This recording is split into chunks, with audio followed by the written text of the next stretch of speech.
Bendiciones. So, I'm gonna tell you how to do your own spell work. Okay?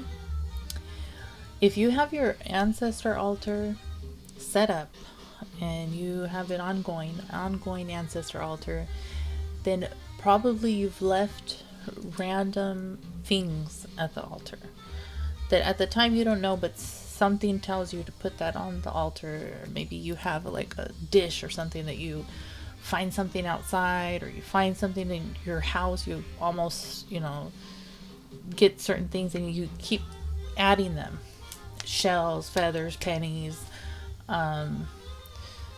pieces of garlic, or whatever, just random things that you find and you set on the altar, and you don't know why.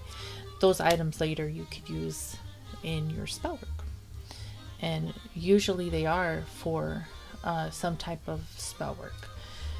But if you want to do certain spells for certain things, and you just, especially if you wait till you're already frazzled and you think you need it then, and you feel like you have a book already.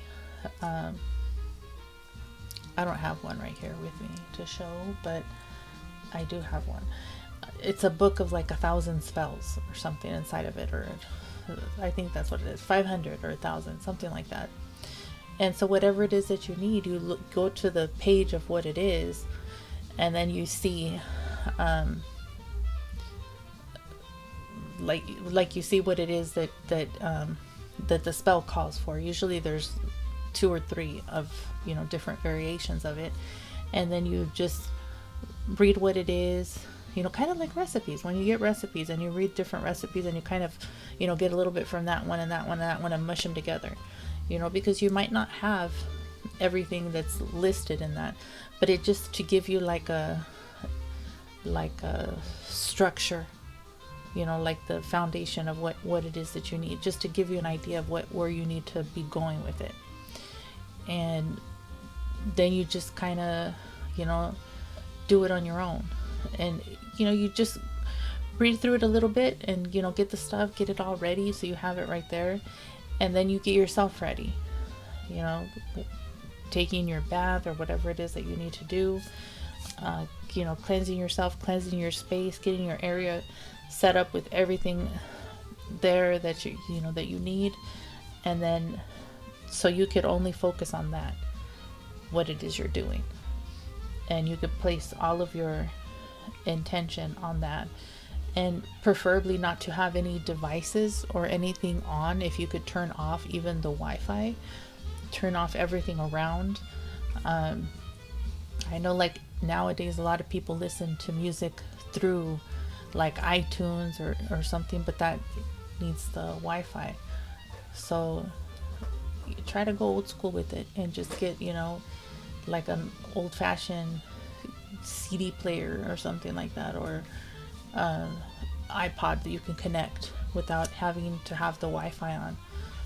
And I know that that's like extreme now, like for people to, because we are like, our body is so used to having that frequency everywhere. It goes through your house, it goes through everything, and it goes through people.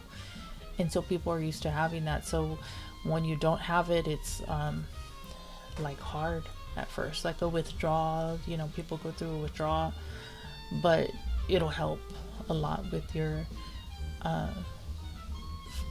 being able to connect, to like tap into the universe's energy field, to tap into that, to be able to manifest what it is that you want, whatever it is that you desire.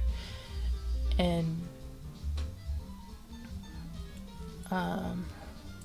even if it's superficial stuff, like a lot of people start out asking for a lot of superficial stuff, and we live and learn. That's what we're here to do, is to live and learn. And the first time you do a love spell, and then you think that that's the person that you want, and you can't imagine them with anybody else. You don't want them with anybody else, and you think like you know, you know, you have to have them, and you have to have them wanting you. And then maybe after you decide that, so then you don't do those anymore. You know, it's just, we live and learn. That's what we're here to do. This is the planet of education, of school planet. We're here to live, we're here to learn, and we're here to, you know, experience, and, you know, do all the things, you know. So do all the things and be happy. Be happy and manifest. Bendiciones.